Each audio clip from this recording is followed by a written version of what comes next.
प्रेम से बोलिए जय माता दी। भक्तों, आज नवरात्रि के 7वां दिन है और 7वां दिन माँ कालरात्रि को समर्पित है। आज की इस वीडियो में आप सभी रसपान करेंगे माँ कालरात्रि की व्रत कथा। माँ दुर्गा के कुल 9 रूप है जिनकी पूजा नवरात्रि की 9 दिनों के दौरान की जाती है।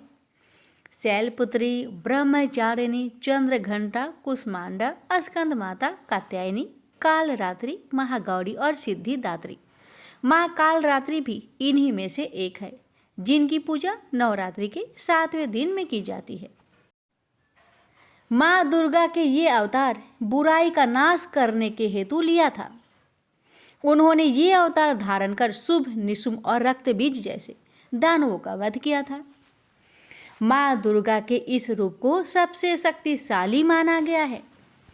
इनके शरीर का रंग घने अंधेरे की भांति काला है और माँ के अत्यंत लंबे केस है, खुले और बिखरे हैं। माँ कालरात्रि के गले में विद्युत की तरह चमकने वाली माला सुशोभित है। 4 भुजाओं वाली कालरात्रि देवी गधे पर मंडित रहती है। इनके बाएं हाथ में लोहे का कांटेदार अस्त्र अलंकृत है और दूसरे में एक कतार है। माँ कालरात्रि का दायां हाथ हमेशा ऊपर की तरफ उठा रहा है, जो लोगों को सदैव अपने आशीर्वाद से सुसज्जित रखता है।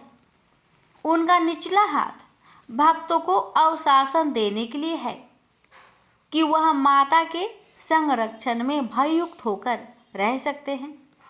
माता को गुड़ का भोग अति पसंद है और उन्हें लाल रंग के वस्त्र और रात रानी के फूल भी बहुत प्रिय है। भक्तों, सुनिए कथा। एक बार दैत्यों की शक्ति बहुत अधिक बढ़ गई।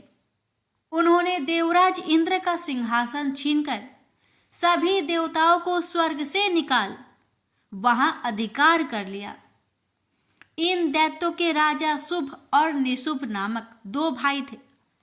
महिषासुर, रक्तबीज, चंड मुंड व धूम्रलोचन जैसे दर्जनों सेना नायक और करोड़ों दैत्य की सुसज्जित सेना उनके पास थी। पराजित देवताओं द्वारा प्रार्थना किए जाने पर आदिशक्ति भगवती भवानी ने दुर्गा के रूप में अवतरित होकर उन दैत्यों का संहार किया था। इस युद्ध के मध्य ही देवी दुर्गा ने अपनी सहायता के लिए अपने ललाट से एक अत्यंत शक्तिशाली और विकराल देवी को प्रकट किया। काली, कलिका, चामुंडा, महाकाली आदि इसी देवी के अनंत नामों में से कुछ नाम हैं। मातेश्वरी दुर्गा के अवतार धारण और उनके द्वारा शुभ निशुंभ की संपूर्ण सेना के विनाश की कथा काफी लंबी है।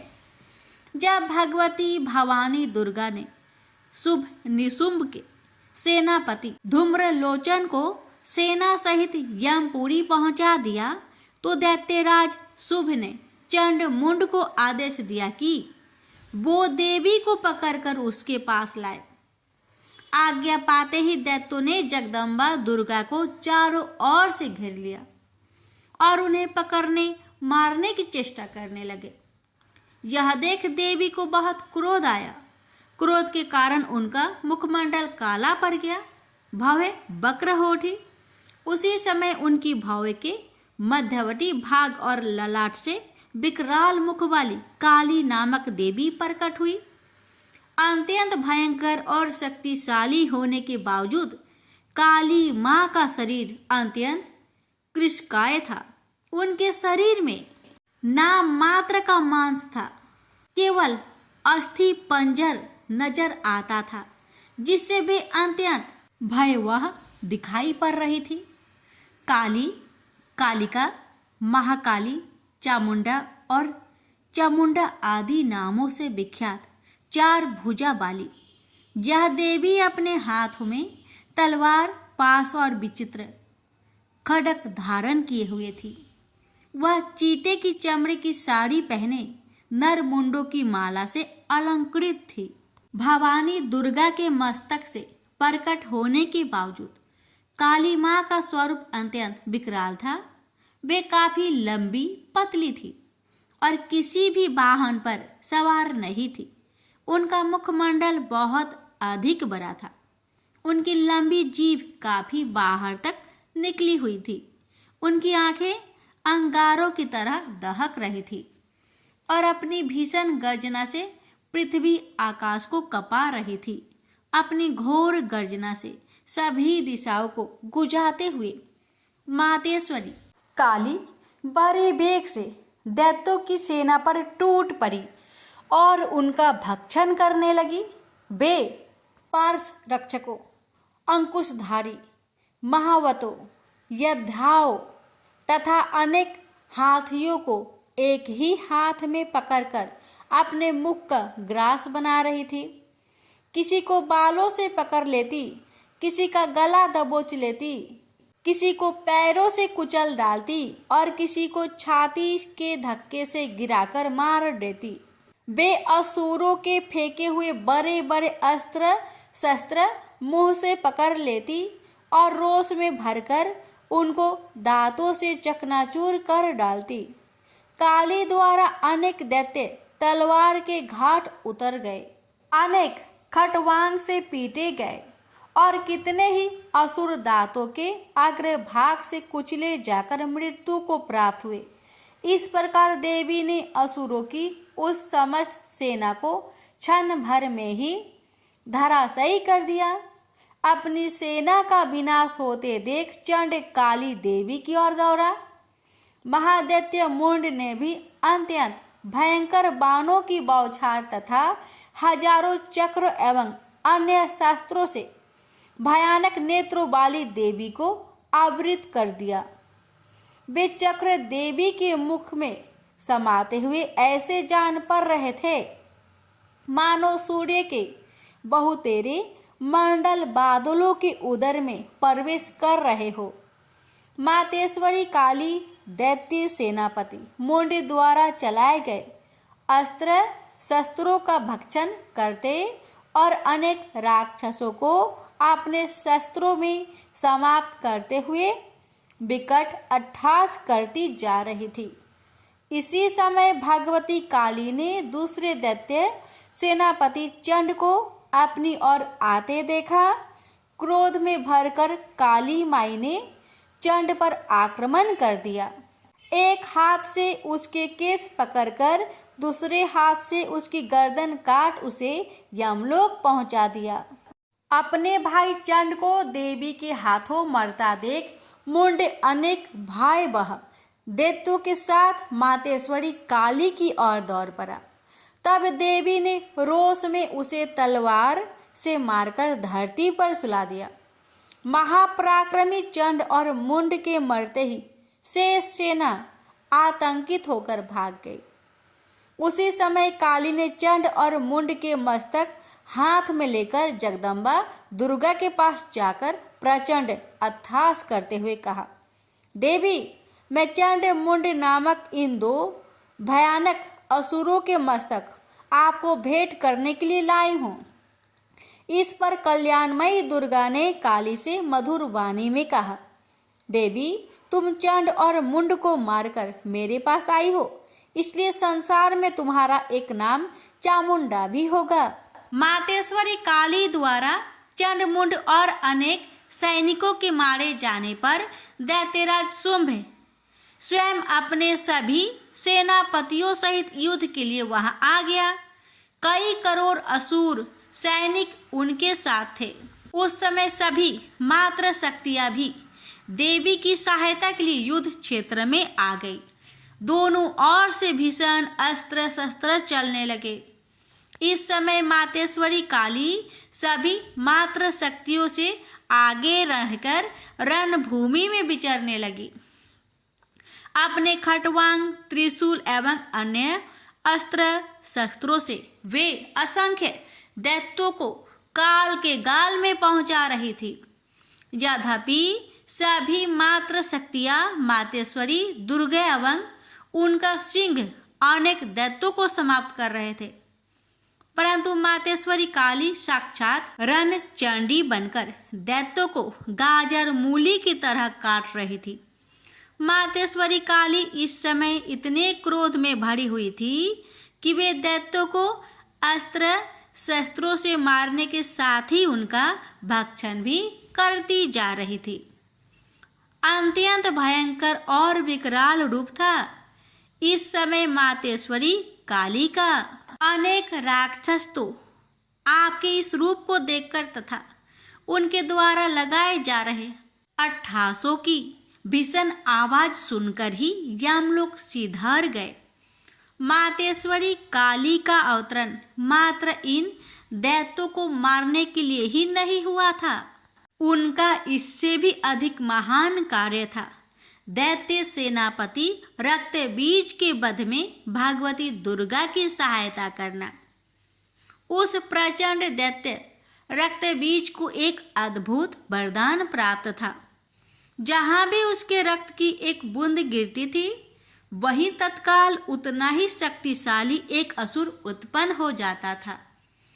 मातेश्वरी काली, भगवती दुर्गा और अन्य मात्र शक्तियों के हाथों दैत्यों को मरते एवं घायल होते देख महादैत्य रक्तबीज ने मातेश्वरी पर हमला कर दिया। वह अपनी गदा से सभी मात्र शक्तियों पर एक साथ प्रहार करने लगा। जब मात्र शक्तियों ने उस पर प्रहार किए तो उसके शरीर का रक्त जहां जहां गिरता वहां वहां उसके समान ही एक अन्य बलशाली दैत्य पैदा हो जाता। इस प्रकार वहां असंख्य दैत्य उत्पन्न हो गए जो रक्त बीज के समान ही बलशाली, भीषण और युद्ध कला में निपुण थे। इस समस्या का एकमात्र समाधान यही था कि रक्त बीज के अंग प्रत्यंग तो काटे जाए परंतु उसके शरीर से निकलने वाले रक्त की एक बूंद भी भूमि पर न गिरने दी जाए।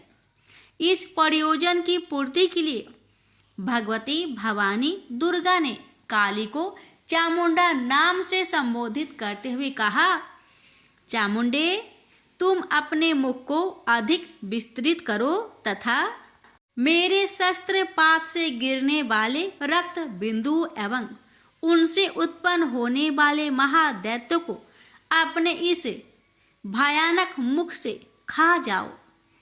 इस प्रकार रक्त से उत्पन्न होने वाले महादैत्यों का भक्षण करती हुई तुम रण में विचरती रहो।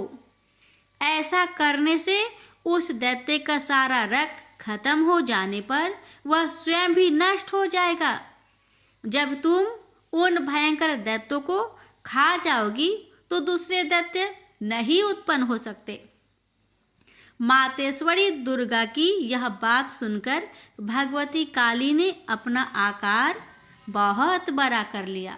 इस प्रकार उन्होंने रक्त बीज के रुधिर के पान और दैत्यों के भक्षण हेतु महाकाली का विकराल रूप धारण कर लिया। भगवती दुर्गा जो इस समय क्रोध के आवेग में रणचंडी अर्थात देवी चंडिका बनी हुई थी, अपने भीषण शूल से उस महादैत्य रक्त बीज पर प्रहार किया। फलस्वरूप उसके शरीर से रक्त की धार बहने लगी, जिसे तत्काल ही मातेश्वरी काली ने अपनी लपलपाती जिह्वा द्वारा उदर स्वस्थ कर लिया। भगवती भवानी ने रक्त बीज पर प्रहार जारी रखी। उसके शरीर में स्थान से रक्त की धारा बहने लगी। रक्तबीज महाबलशाली और भयंकर दैत्य था, अतः उसके शरीर से बहुत अधिक रक्त बह रहा था। परंतु उसका जितना भी रक्त बह रहा था, काली माँ अर्थात देवी चामुंडा उसे तत्काल पीती जा रही थी। इस रक्त को पीते समय रुधिर से काली के मुख में जो महादैत्य उत्पन्न हुए, उन्हें भी वे उदरस्त करती चली गई। इस प्रकार भगवती दुर्गा रक्त बीज पर प्रहार करती रही और मातेश्वरी काली उस रुधिर का पान करती रही। इस समय रक्त बीज के रक्त और उनसे उत्पन्न असंख्य दैत्यों को भक्षण करने के लिए भगवती काली ने अपने मुख का आकार अत्यंत विस्तृत कर लिया था। उन्होंने संपूर्ण रणभूमि में अपनी जीवा को फैला दिया था। रक्तबीज तथा अन्य सभी असुरों को मारने के पश्चात मातवेश्वरी काली सभी मात्र शक्तियों सहित भगवती दुर्गा में लीन हो गई। शास्त्रों में मातेश्वरी काली के इस स्वरूप को चामुंडा कहा गया है, जबकि जन सामान्य उन्हें मातेश्वरी काली, काली माई अथवा महाकाली ही कहता है। माँ काली के अधिकांश आराधक, उपासक और तंत्र साधक मातेश्वरी के इस रूप की पूजा, आराधना और उपासना करते हैं। वैसे भगवती काली का यह रुद्र रूप दुष्टों और असुरों के लिए ही विकराल है, भक्तों के लिए तो आप दया का सागर है। वे कल भी ममतामयी मातेश्वरी थी, आज भी है और जब तक यह सृष्टि है तब तक रहेगी। प्रेम से बोलिए माँ काली की जय। हे माँ, आपकी कथा कहने वाले, सुनने वाले, हुक्कार भरने वाले सभी भक्तों पर अपनी कृपा सदा सर्वदा बनाए रखना। तो माँ कालरात्रि की यह मंत्र ओम देवी कालरात्रे नमः अर्थात ओम के समान निर्विकारी माँ कालरात्रि दुख रूपी अंधकार का नाश करने वाली है, दुष्टों व राक्षसों का अंत करने वाली है। माँ हम सबका कल्याण करे। भक्तों, देवी दुर्गा का यह कालरात्रि स्वरूप सुफल देता है, इसलिए इन्हें माँ सुकंभरी भी कहा जाता है। माँ कालरात्रि के ब्रह्मांड के समान गोल नेत्र है। अपनी हर श्वास के साथ माँ की नासिका से अग्नि की ज्वाला निकलती है। अपने 4 हाथों में खड्ग, लोहे और अस्त्र अभय मुद्रा और वर मुद्रा में किए हुए हैं। माँ अपने वाहन गधर पर सवार है। माँ दुर्गा का यह अति शक्ति स्वरूप हमें सिखाता है कि बुराई कितनी भी शक्तिशाली क्यों ना हो, परंतु उसे अच्छाई के आगे घुटने टेकने पड़ते हैं। जो इंसान सच्चे मन से माँ की पूजा करेगा, माँ किसी न किसी रूप में अवतरित होकर उनके जीवन से सभी बुराइयों का नाश करेगी। प्रेम से बोलिए कालरात्रि मैया की जय। भक्तों, अब रसपान करेंगे श्री दुर्गा सप्तशती पाठ के 12 और 13 अध्याय की। प्रेम से बोलिए जय माता दी। अध्याय में रसपान करेंगे देवी के चरित्रों के पाठ का महात्म्य।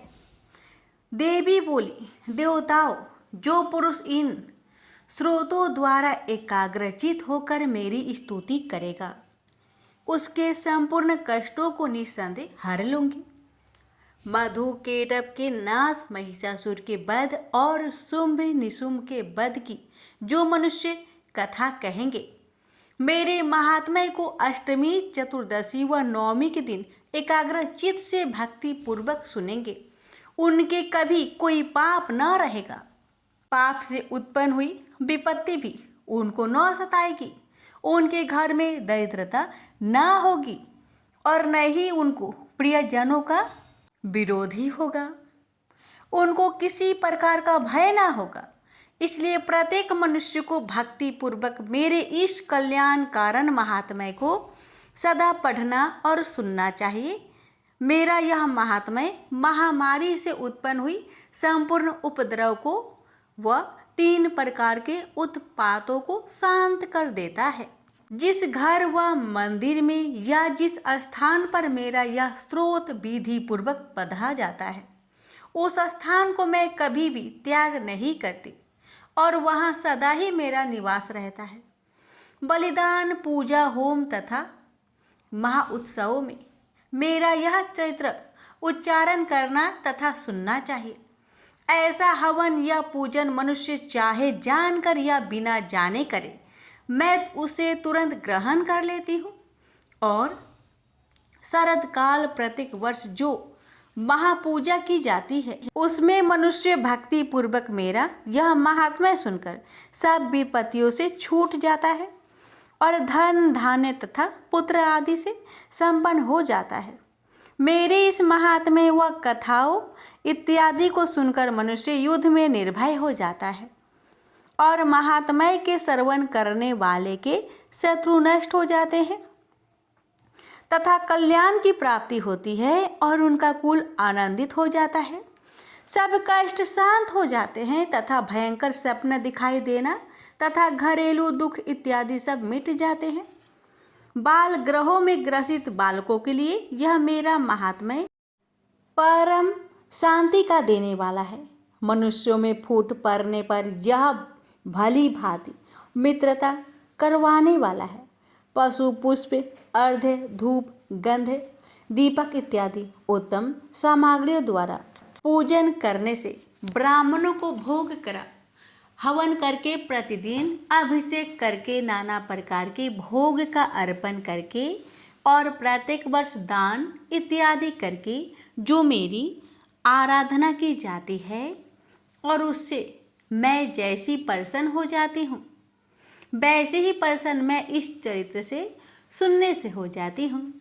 यह महात्म्य श्रवण करने पर पापों को हर लेता है तथा आरोग्य प्रदान करता है।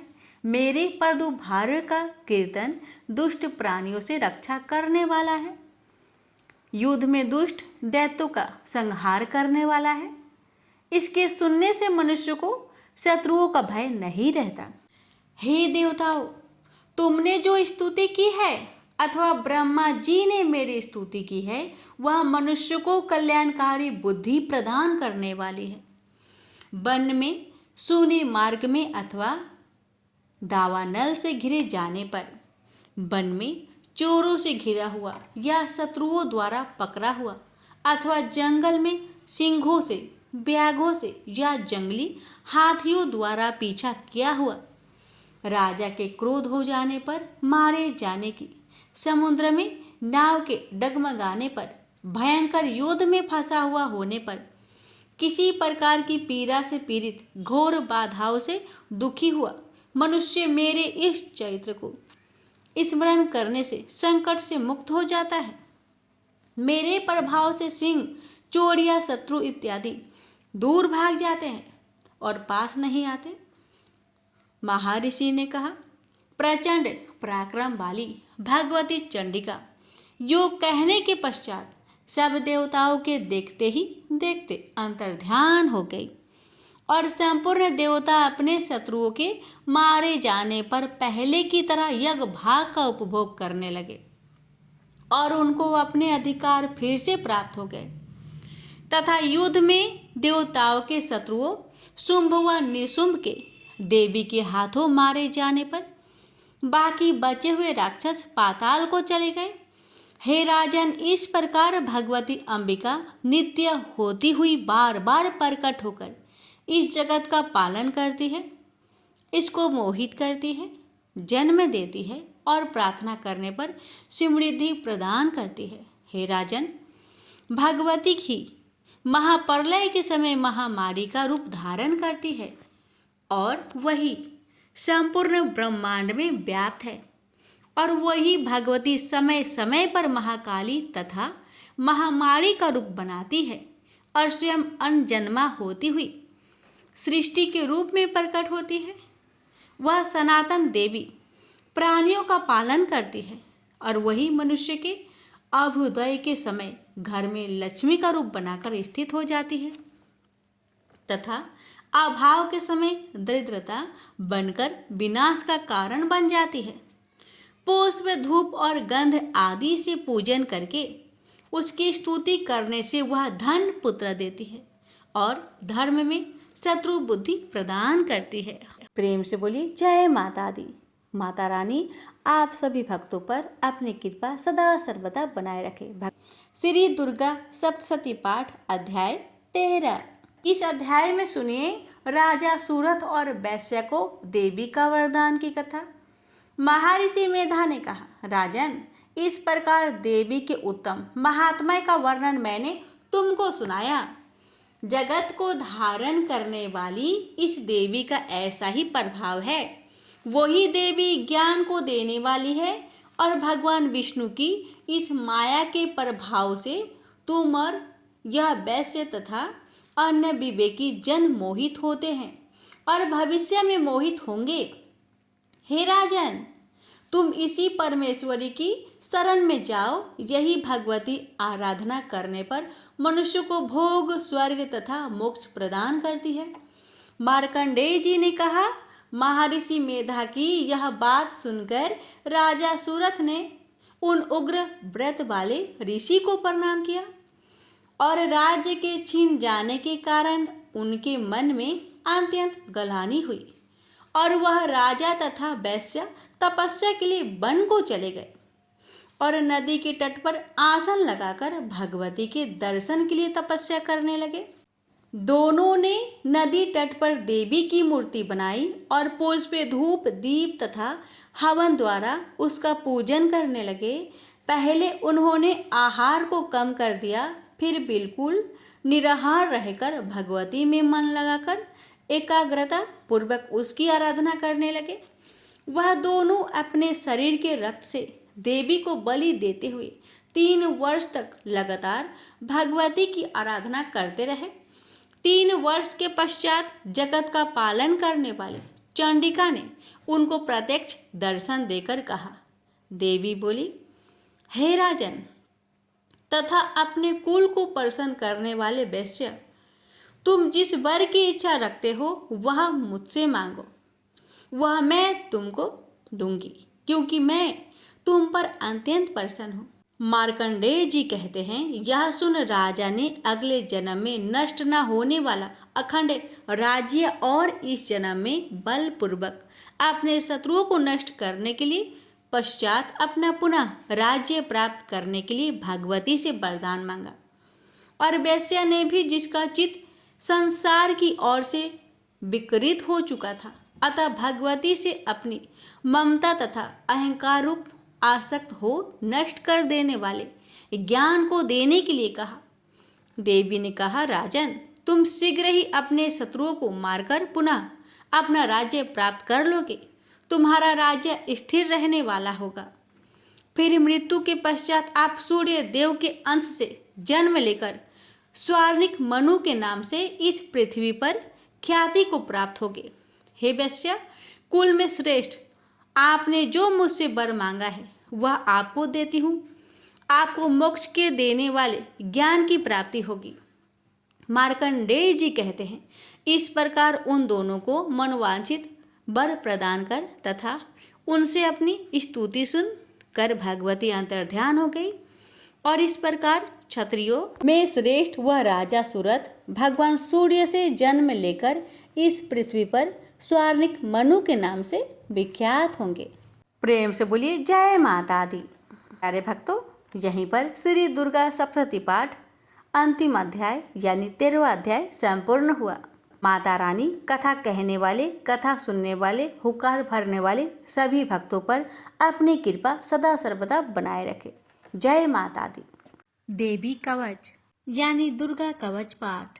पौराणिक मान्यता है कि मंत्रों में बहुत शक्ति होती है।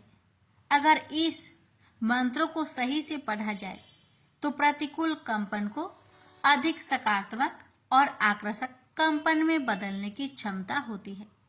अगर आप अपने चारों ओर फैली नकारात्मकता से परेशान हैं और आपको कोई रास्ता नहीं दिखाई पड़ रहा, तो आपको दुर्गा कवच का पाठ करना चाहिए। ऐसा कहा जाता है कि वह व्यक्ति जो ईमानदारी से भक्ति और सही उच्चारण के साथ नियमित रूप से दुर्गा कवच को पढ़ता या सुनता है, वह सभी बुराइयों से संरक्षित रहता है। 18 प्रमुख पुराणों में से एक मार्कंडेय पुराण के अंदर दुर्गा कवच, देवी कवच के श्लोकों का उल्लेख है। दुर्गा कवच दुर्गा सप्तशती का एक आदित्य स्रोत है। दुर्गा कवच को भगवान ब्रह्मा ने ऋषि मार्कंडेय को सुनाया और इसमें 47 श्लोक शामिल हैं। इसके बाद 9 श्लोकों में फल श्रुति लिखित है। फल श्रुति का अर्थ होता है कि मंत्रों को सुनने या पढ़ने से क्या फल प्राप्त होता है। दुर्गा कवच का महत्व। दुर्गा कवच में भगवान ब्रह्मा जी ने देवी पार्वती माँ की 9 अलग अलग देवीय रूपों के बारे में बताया है। भगवान ब्रह्मा हर किसी को देवी कवच को पढ़ने या सुनने के लिए देवी माँ का आशीर्वाद मांगने के लिए अनुरोध करते हैं। जो भी इस कवच का नित्य पाठ करता या सुनता है, वह माँ दुर्गा से विशेष आशीर्वाद प्राप्त करता है। नकारात्मकता को खत्म करने के लिए एक शक्तिशाली मंत्रों का संग्रह देवी कवच के रूप में विद्यमान है। यह जातक को किसी भी बुरी आत्माओं से बचाने के लिए एक कवच के लिए रूप में कार्य करता है। भक्तों, अब जानते हैं दुर्गा कवच का पाठ कैसे करें। दुर्गा कवच का पाठ दुर्गा सप्तशती के आरंभ में और दुर्गा सप्तशती पाठ के बाद में करना चाहिए। दुर्गा कवच का पाठ करने से पहले स्नान करके स्वच्छ वस्त्र धारण कर ले। इसके बाद माँ का ध्यान करें और घी का दीप जलाएं। दुर्गा कवच का पाठ शुरू करने से पहले अपने मन से सभी दुर्भावनाओं को दूर कर दे और सिर्फ माँ की भक्ति के बारे में विचार करें। माँ को पुष्प अर्पित करने के बाद फल मिष्ठान का भोग लगाए और दुर्गा कवच का पाठ शुरू करें। दुर्गा कवच का पाठ करने के लाभ। दुर्गा कवच का पाठ करने से जातक के मन और उसके आसपास से नकारात्मक ऊर्जाओं का नाश होता है। दुर्गा कवच का पाठ करने से जातक को प्रेत बाधा जैसी समस्याओं से जल्दी मुक्ति मिल जाती है। दुर्गा कवच का पाठ करने से अकाल मृत्यु जैसे संकट दूर होते हैं। दुर्गा कवच का पाठ करने से बड़े से बड़े संकट का निवारण होता है। दुर्गा कवच का पाठ करने से असाध्य रोगों से मुक्ति मिलती है। इतना ही नहीं, दुर्गा कवच का पाठ से न्यायालय से जुड़ी मामलों में जीत हासिल होती है। भक्तों, इस पावन दुर्गा कवच का पाठ करने से इतना ही नहीं, शत्रुओं में भी विजय हासिल होती है। अब जानिए दुर्गा कवच पाठ करने के कुछ नियम। दुर्गा कवच करते समय शब्दों के उच्चारण का विशेष ध्यान देना चाहिए। अगर आप संस्कृत में पाठ नहीं कर पा रहे तो हिंदी में पाठ करें, लेकिन गलत उच्चारण में इसका पाठ कभी न करें। दुर्गा कवच का पाठ करते समय प्याज, लहसुन, तंबाकू, मांस, मदिरा और किसी भी प्रकार के तामसिक भोजन को ना ग्रहण करें। दुर्गा कवच का पाठ करते समय पूर्ण ब्रह्मचर्य का पालन करना चाहिए। दुर्गा कवच का पाठ करते समय मन में कोई भी छल कपट, लोभ, लालच को नहीं रखना चाहिए और सच्चे मन से माँ की आराधना करनी चाहिए। दुर्गा कवच का पाठ करते समय स्वच्छ और सुगंधित वातावरण होना चाहिए। आसपास गंदगी ना हो, इसका विशेष ध्यान देना चाहिए। आइए रसपान करते हैं। श्री दुर्गा कवच पाठ प्रारंभ है। महर्षि मार्कंडेय बोले, हे पितामह, संसार में जो गुप्त हो और मनुष्यों की सब प्रकार से रक्षा करता हो और जो आपने किसी को आज तक न बताया हो, वह कवच मुझे बताइए। श्री ब्रह्मा जी कहने लगे, अत्यंत गुप्त व सब प्राणियों की भलाई करने वाला कवच मुझसे सुनो।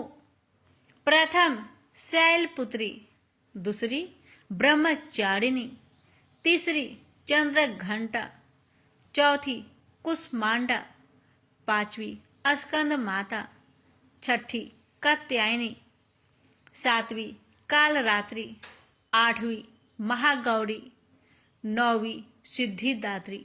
यह देवी की 9 मूर्तियां हैं और यह 9 दुर्गा कहलाती है। आग में जलता हुआ रण में शत्रु से घेरा हुआ, विषम संकट में फंसा हुआ मनुष्य आदि दुर्गा के नाम का स्मरण करे तो उनको कभी भी कोई हानि नहीं होती। रण में उसके लिए कुछ भी आपत्ति नहीं और ना उसे किसी प्रकार का दुख या डर ही होता है। हे देवी, जिसने श्रद्धा पूर्वक तुम्हारा स्मरण किया है उसकी वृद्धि होती है और जो तुम्हारा चिंतन करते हैं उनकी तुम निस्संदेह रक्षा करने वाली हो। चामुंडा प्रेत पर, वारही भैंसे पर, ऐन्द्री हाथी पर, वैष्णवी गरुड़ पर आसन जमाती है। हे महेश्वरी बैल पर, कौमारी मोर पर और हाथ में कमल लिए हुए विष्णु प्रिया लक्ष्मी जी की कमल के आसन पर विराजती है। बैल पर बैठी हुई ईश्वरी देवी ने श्वेत रूप धारण कर रखा है और ब्रह्मी देवी हंस पर बैठती है और सब प्रकार के आभूषणों से विभूषित है। इस प्रकार यह सब माताएं सब प्रकार के योग शक्तियों से युक्त और अनेक प्रकार के रत्न धारण किए हुए हैं।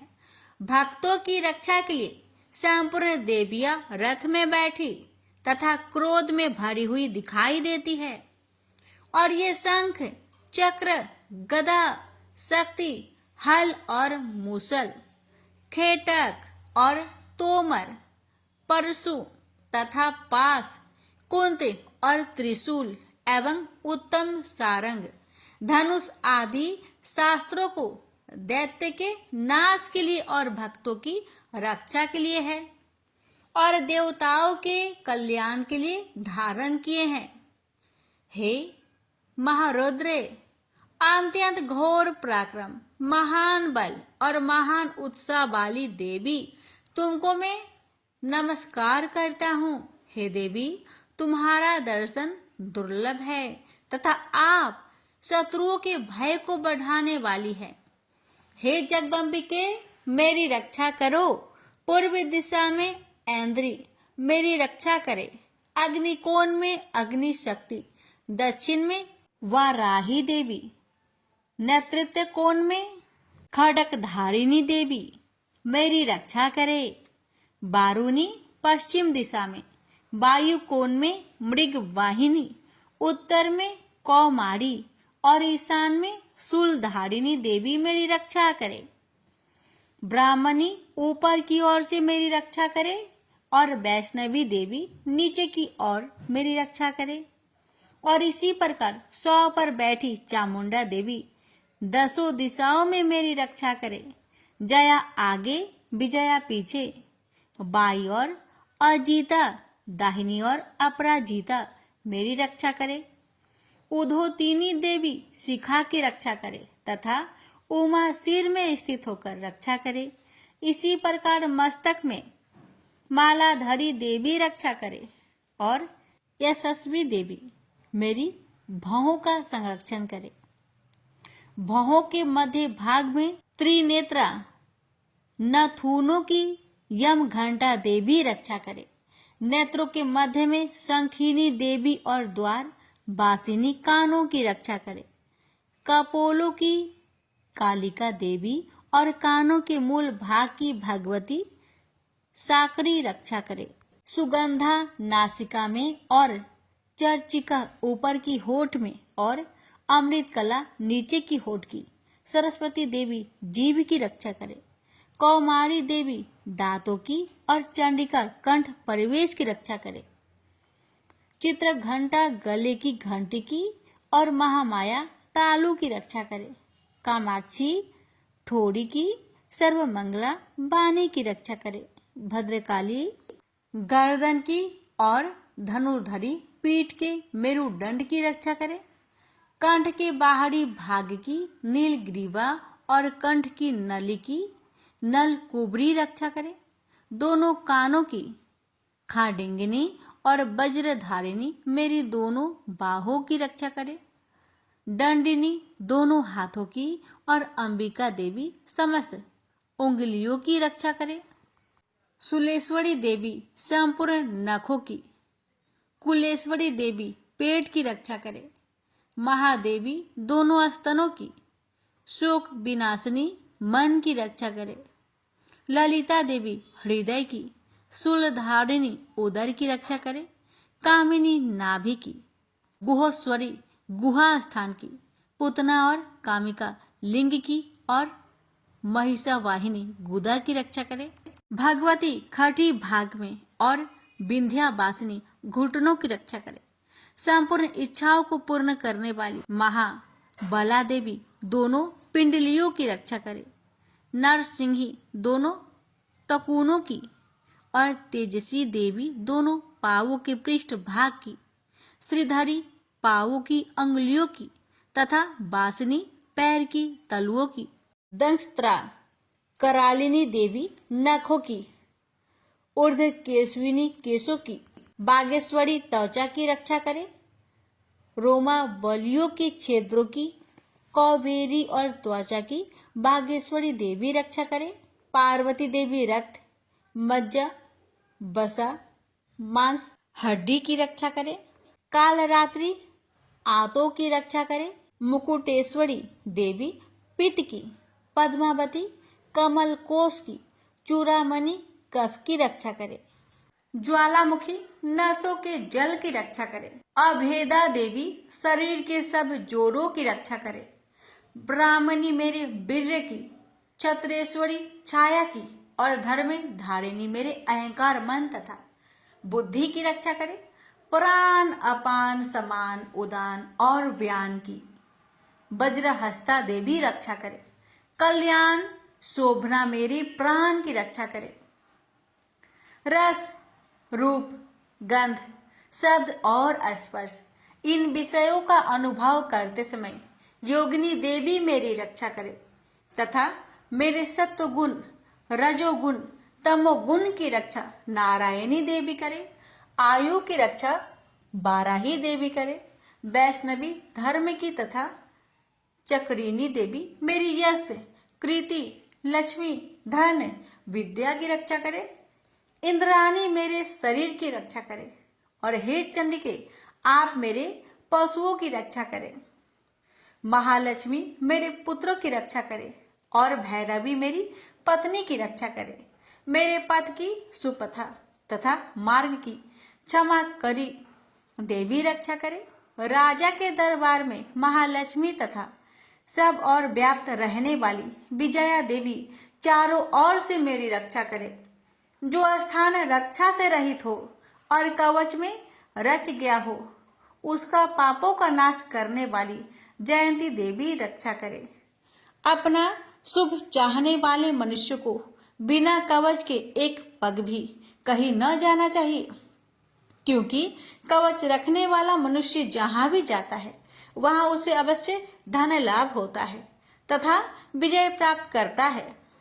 अभीष्ट वस्तु की इच्छा करता है वह उसको इस कवच के प्रभाव से अवश्य मिलती है और वह इसी संसार में महा ऐश्वर्य को प्राप्त होता है।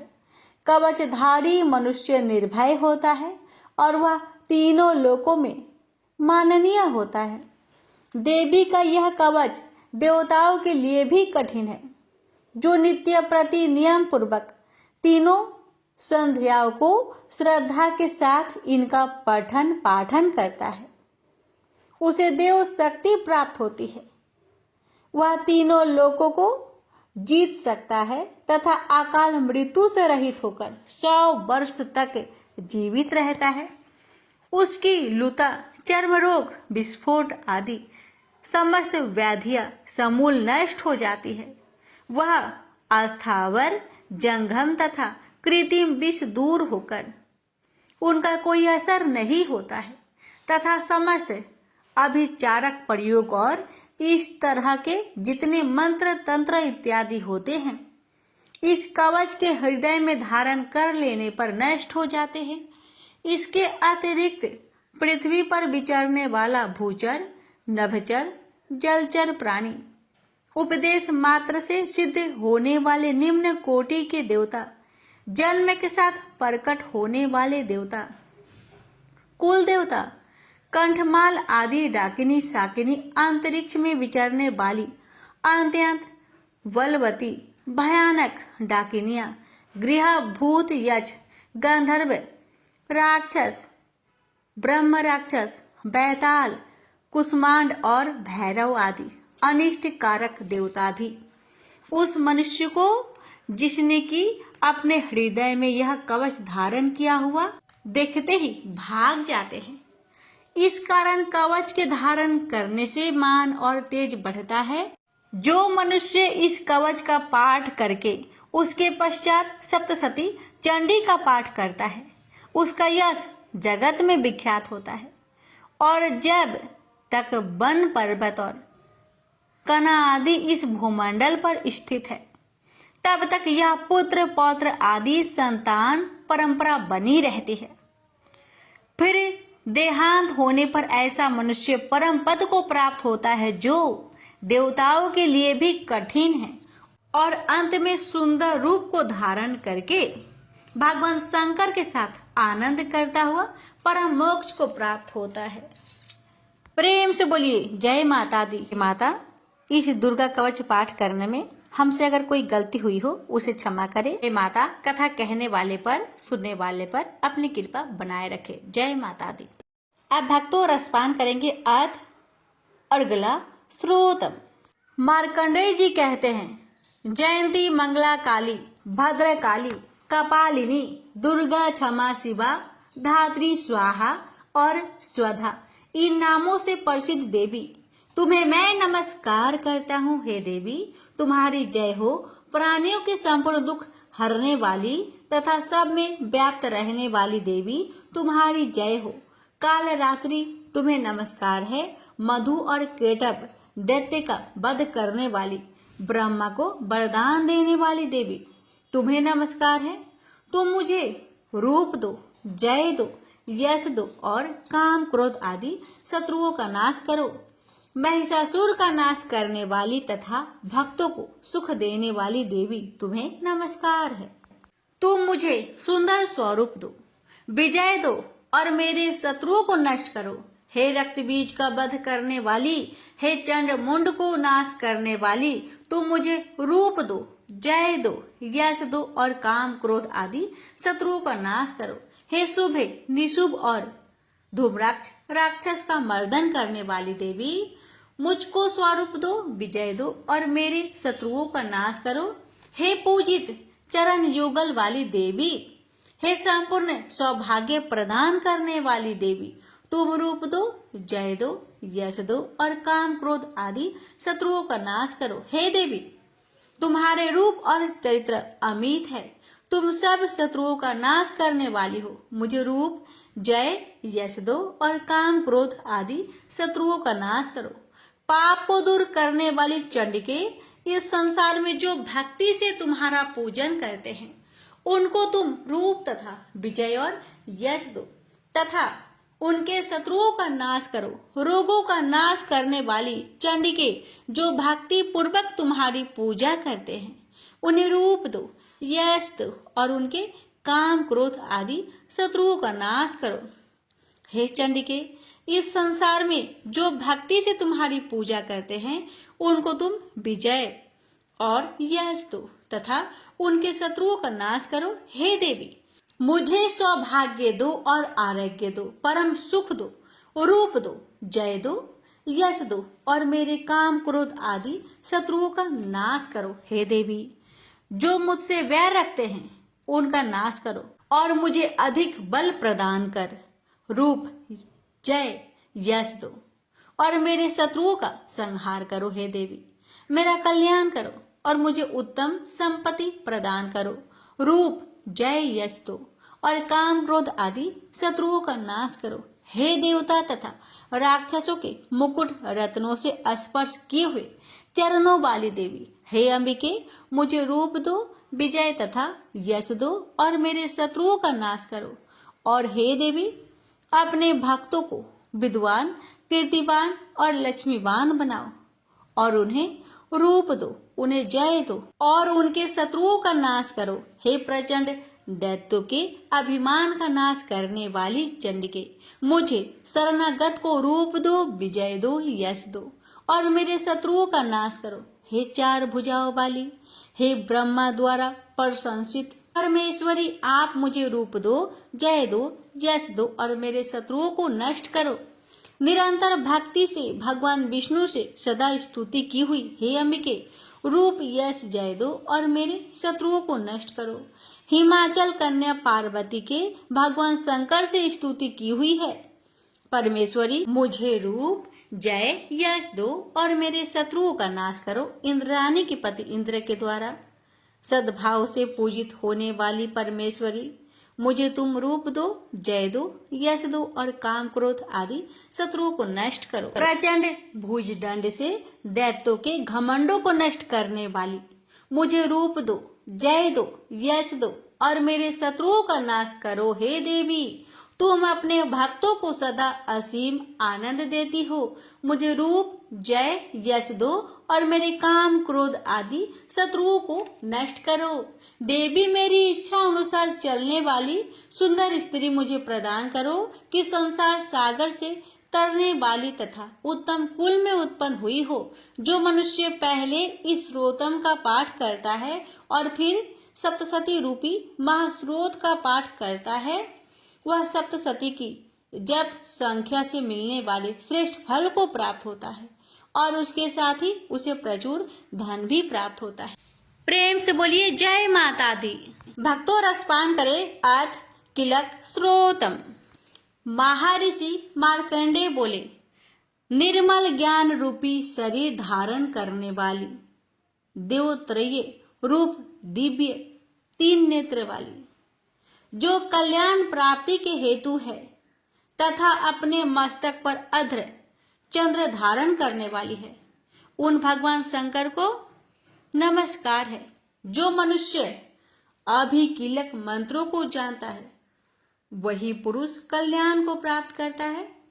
जो अन्य मंत्रों को जाप कर केवल सप्तशती स्रोत से ही देवी की स्तुति करता है, उसको इससे ही देवी की सिद्धि हो जाती है। उन्हें अपने कार्य की सिद्धि के लिए दूसरे की साधना करने की आवश्यकता नहीं रहती। बिना जप के ही उनके उच्चाटन आदि सिद्ध हो जाते हैं। लोगों के मन में शंका थी कि केवल सप्तशती की उपासना से अथवा सप्तशती को छोड़कर अन्य मंत्रों की उपासना से भी समान रूप से सब कार्य सिद्ध हो जाते हैं, तब इनमें कौन सा श्रेष्ठ साधन है। लोगों की इस शंका को ध्यान में रखकर भगवान शंकर ने अपने पास आए हुए जिज्ञासुओं को समझाया कि यह सप्तशती नामक संपूर्ण स्रोत ही कल्याण कर देने वाला है। इसके पश्चात भगवान शंकर ने चंडिका के सप्तशती नामक स्रोत को गुप्त कर दिया, अतः मनुष्य इसको बड़े पुण्य से प्राप्त करता है। जो मनुष्य कृष्ण पक्ष की 14 अथवा अष्टमी को एकाग्रचित होकर देवी को अपना सर्वस्व समर्पित कर देता है और फिर उसे प्रसाद रूप से ग्रहण करता है, उस पर दुर्गा प्रसन्न होती है, अन्यथा नहीं होती। इस प्रकार सिद्ध के प्रतिबंधक रूप कील के द्वारा भगवान शंकर ने इस स्रोत को कीलित कर रखा है। जो पुरुष इस सप्तशती को निष्कीलन करके नित्य पाठ करता है वह सिद्ध हो जाता है, वही देवों का पार्षद होता है और वह गंधर्व होता है। सर्वत्र विचरते रहने पर भी उस मनुष्य को इस संसार में कहीं कोई डर नहीं होता। वह आप मृत्यु के बस में नहीं पड़ता और मरकर मोक्ष की प्राप्ति हो जाती है। किंतु इस कीलक की विधि को जानकर ही सप्तशती का पाठ करना चाहिए। जो ऐसा नहीं करता वह नष्ट हो जाता है। कीलन और निष्कीलन संबंधी जानकारी के पश्चात ही यह स्रोत निर्दोष होता है और विद्वान पुरुष इस स्रोत का ही पाठ आरंभ करते हैं। स्त्रियों में जो कुछ सौभाग्य आदि दिखाई देता है वह सब इस पाठ की ही कृपा है। इसलिए इस कल्याणकारी स्रोत का सदा पाठ करना चाहिए। इस स्रोत का शनैः पाठ करने से भी 16 फल की प्राप्ति होती है और उच्च स्वर से ही इसका पाठ आरंभ करना चाहिए।